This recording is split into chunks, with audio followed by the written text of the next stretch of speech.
What's up, people? In this video, we're going to look at Asra Conlu. She, I think, does these like mukbangs with raw meat.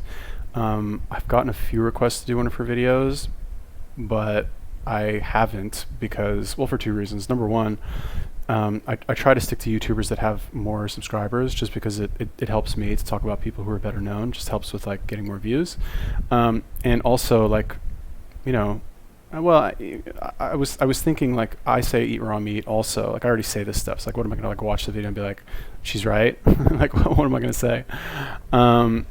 Anyway, yeah, I guess I kind of want to do this one, Keto Crotch and the New Normal. Maybe this. It's only a minute and a half though. Beef heart is the new steak. Whatever, let's just do this one.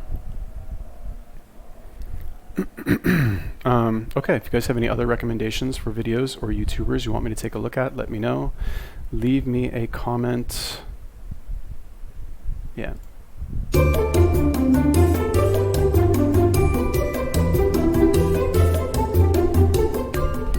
That's ribeye steak, beef liver, and raw butter, all from local pastured cow. And for dessert, a cup of sour cream, also from local pastured cow. My personal experience with raw primal has led me to the conclusion that body odor and bad breath are not as natural and normal as we have been conditioned to accept them to be, which makes the popular use of deodorant, toothpaste, mouthwash, and other toxic products seem acceptable and even socially expected. How our body and breath smell are in fact reliable indicators of our state of health. Body odor and bad breath are not natural and should not be accepted as normal. They in fact alert us to look closely into what foods we're eating that could be causing the unpleasant odor. It's summertime in the Philippines. Around this time last year, I would take a shower at least twice a day. I used to be obsessed with hygiene until I realized that true hygiene starts within, not outside. As an update, I still have not needed to take a shower. 5 weeks or 35 days and counting. The faint smell of jasmine that seems to emanate from within did not intensify as I expected. It's kind of funny. Oh, anyway, this girl's like 50 years old. Fuck, man. Like, holy shit. Or like 46, I think somebody told me. She's been eating raw meat for like since I think the 70s or something. Oh, no, that doesn't make sense. Whatever. Long time she's been eating raw meat. Is that the secret? I don't know. But if it is, like, why are you not doing this? Why am I not doing this? Well, you know, to be fair, I do like talk about raw meat all the time. I eat it all the time. I just haven't eaten it lately. Just I don't have access to like a grocery store or a butcher. Is it an excuse? Maybe, but whatever. What did you say about body odor and bad breath as like not good signs? I don't know if she works out. Like she looks good, but she doesn't really like. I don't know. This is not like the body of somebody who like spends, I don't want to say any time in the gym, but like spends much time in the gym. Maybe she does like yoga or something, but there's like not a lot of definition here, no real definition. She's thin, but like there's no like muscle mass here really, so she's cute for sure. But you know, I think, well, actually, now that I think about it, I think if you, all right, so when it comes to body odor, I think it's not necessarily like sweat related, right? Like she said she hadn't taken a shower in almost a month and a half, right? I have said before, I go sometimes weeks without showering just because I like, well, okay, I think I've told this story before, but basically like when I was living in LA a couple of years ago, I was like super depressed and driving for Uber, and I was like, I don't know how I got it in my head, but like, oh, so basically what I would do, I'd get up in the morning, drive, and then I would go to yoga, and then instead of like going home and taking a shower like a normal person, I would just get back in my car and like go to Uber again, like drive for Uber. And I got like in the habit of doing that, and I was like, you know, fuck it, like, and the yoga classes were like super intense. Like you're like drenched in sweat by the end of it, you know, so like you should theoretically take a shower. But I didn't. I was so depressed. I was like, fuck it. I don't want to take a shower. I don't care. I guess I'll just break out. I guess I'll just smell like shit. I don't care. Right. But interestingly enough, what I noticed is that I didn't smell bad. And what was the other one? I didn't break out. I didn't get any pimples on my face. Like my skin was like super clear. So I was like, huh, this is kind of weird. I guess I'll just like keep going until I can't anymore. Now, obviously, like as a man, some parts of your body, like you're going to want to like clean occasionally, you know what I mean? Especially if you're wearing like, okay, so in terms of like actual body odor, like let's say you're like naked, right? Like you sweat, whatever, and you're not wearing like clothes made from synthetic material. I think that less of a chance that you'll stink. But if you're wearing synthetic material and you sweat into that synthetic material, that's going to smell very bad, right? So like you have to kind of pay attention to that as well, right? And synthetic, I mean like basically non-cotton or non-wool. Those materials tend to stink a lot more, and most clothes that we wear are synthetic. I think this is actually cotton, this shirt, I'm not sure. What else did she say? Yeah, that's basically it. Honestly, this meal looks, I don't know how to say it looks gross, but like sour cream for dessert, I don't know, I'm not that hardcore. And just like, I've never done this, like eating the butter. I guess this is liver or something, and this is like a steak. But yeah, I mean, so far so good. The natural fragrance remains very subtle, in spite of profuse sweating in the unforgiving heat of tropical summer. Before I went raw primal, I was very self-conscious about sweating. I made sure to shower first before meeting anyone. The smell of sweat was something I couldn't stand. Before raw primal, the sweat not only smelled like sweat, it was sticky, uncomfortably sticky. There's no way I could last a day without taking a nice long shower. It was just unthinkable, especially in this kind of heat. I'm very curious how this wonderful fragrance that developed from not taking a shower will evolve. In a few weeks, I'm heading to the beach. It's interesting to see how swimming in seawater will alter this natural scent. Or not, we'll soon find out. I almost don't want to dip in the ocean just to preserve this sweet scent. No joke. It's always nice to catch a whiff of this intoxicating smell. The scent is more pronounced in the morning, by the way. Wake up time is now extra special. It's such a treat to be greeted with this delicious smell. A great way to start the day. It's like a potent cocktail of serotonin, dopamine, endorphin, oxytocin, poured in a glass, except you don't drink it, you breathe it in. If I notice some dirt or grime on the skin surface, I just gently scrub it off with a soft brush. Today I'm off to the spa for a full body scrub, a routine I actually enjoy. I wonder how I will react now to the fragrance of the scrubbing cream they use, which I used to love. Keto Crotch is all the rage these past days. Of course, any change of diet will change vaginal pH, which can cause a change in vaginal odor. As you know, before raw primal, I was on cooked carnivore for 1 year and 2 months. Immediately prior to cooked carnivore, I was on lazy keto/paleo after almost a year as raw vegan. In my experience, the so-called keto crotch was real during the early stage of adaptation to cooked carnivore. Keto crotch, in my case, smelled strongly of iron. Like keto breath, keto crotch was short-lived and temporary. Though I experienced both keto crotch and keto breath, I'm not sure if it was because I was on cooked meat. I wonder if keto crotch... So keto crotch basically is like where like if you're like, you know, it's like for women, I guess, if you when you start doing keto, you're like start to smell bad down there or something, like it's like your breath smelling bad on keto, it'll smell bad like in your, you know, woman parts. Honestly, I don't know anything about that because I've really like desired to go keto enough to honestly like look into it that much, just because when I've tried, I haven't been able to do it well, and I've never met anybody who's like an actual like who takes their training seriously and does keto basically. So like, I don't know, you kind of need carbs, and also I like carbs. Like that's one of the reasons why like I work out is so I can fucking eat ice cream when I want to eat ice cream, you know. That's just me. I don't know like all the stuff that she's talking about, how like she smells like jasmine and she's like getting like high on her own smell. I don't know anything about that. I've never experienced that where I like smell myself and I'm like, I smell amazing, you know, like I don't know. Well, that sounds bad. I mean, I've never experienced like smelling myself and thinking it smelled like some kind of herb and like getting high from it, I guess is what I mean. It's possible, I guess. I mean, I've also never done like super hardcore like raw carnivore like this. What I have done is done mostly raw carnivore, and I guess I'll notice that like you don't really need carbs, if that makes sense. Like you're kind of, not only are you satisfied just eating the raw meat, but somehow, like, I don't know, you just like don't really feel like you need the carbs as much.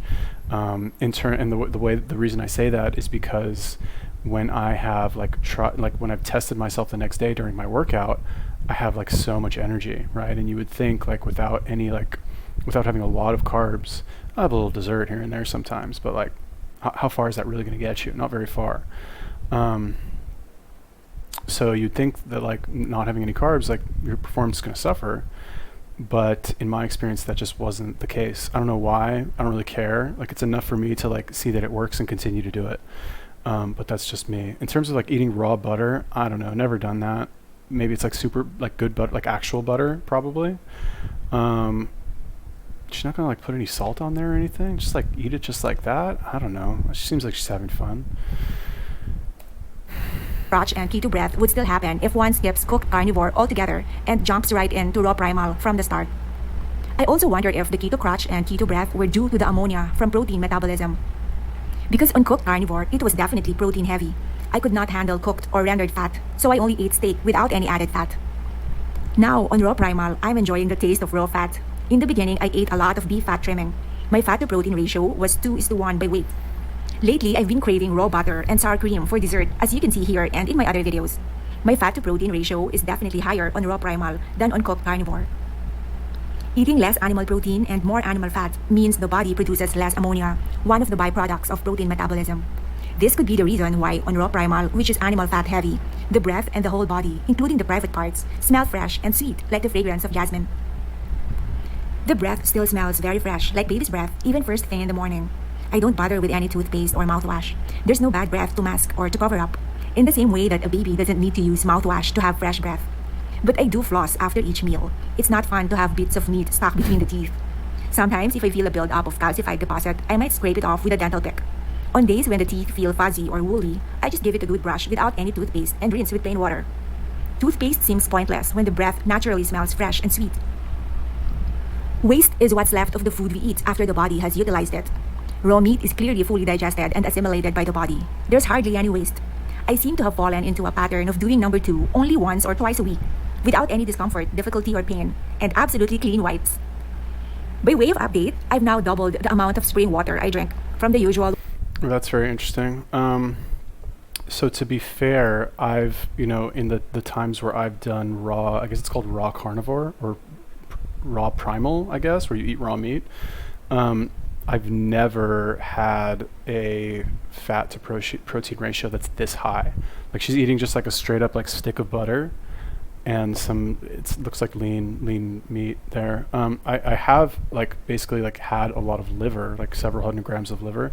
I'm not sure what the fat to protein ratio is with that, but when I have had raw liver, I've always essentially followed it with lots of like muscle meat afterwards. So it would like kind of reduce the ratio a bit.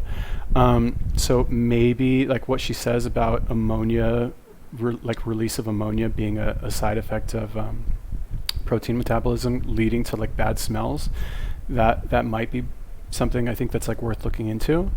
However, if you want to test that, I think obviously what you need to do is like up your fats, I guess. And also when I was listening to that, I was wondering, because like when I've been doing raw carnivore, what I've been doing is I just I stick to mainly muscle meat and liver, right? Liver is like the most nutrient dense, so I figure like I might as well go for like whatever's the best, right? So I'll eat liver and I'll eat muscle meat because I just think it tastes the best, right? So I'll do some sort of combination of those two. But what I was thinking, this is kind of making me want to try eating, I guess, like a stick of butter or whatever, something like that. Because when I had been doing raw carnivore or raw primal before, I would eat until I was kind of stuffed and didn't want to eat anymore, but I still kind of had a little bit of a desire to like snack on something, like have like a little bit of carbs, like some kind of like sweet treat or something like that. And I'm wondering if the additional fats that she seems to be eating would kind of prevent that desire, because fats are more satiating, right? That's kind of what I'm like thinking of testing from watching this video.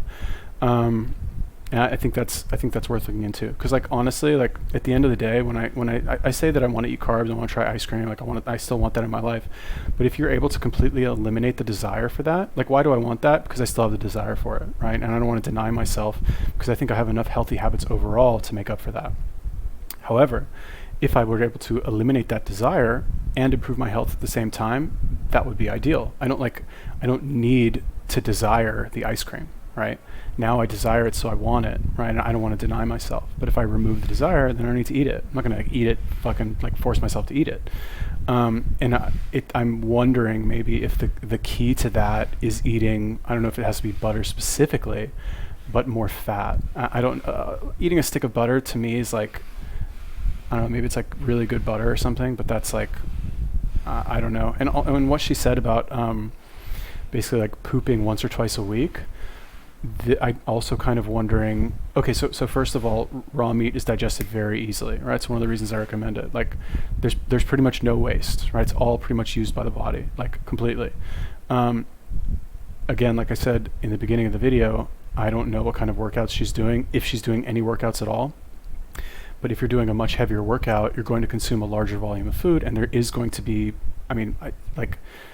conceptually, I would think there would be more waste, right? Because you're eating more, and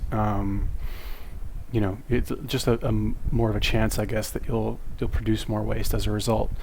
Although maybe I'm wrong, I don't know. So again, I'm wondering, like when I watch stuff like this, I'm thinking like, okay, how would this work for somebody who trains hard? You know what I mean?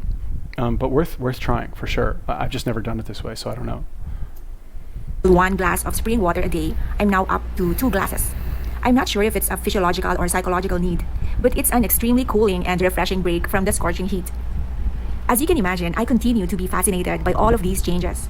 I'll keep you guys updated as I discover more changes along the way. If you share my passion for food and health and want to see more of these videos, click the subscribe button if you haven't yet. Eat well, live well. Bon appetit! All right, whatever. So interesting, I guess. I mean, you guys know me. I fucking talk about raw meat all the time. I've kind of stopped mentioning it lately just because I feel like it's kind of like in one ear and out the other for most people. They just don't, it never occurs to them.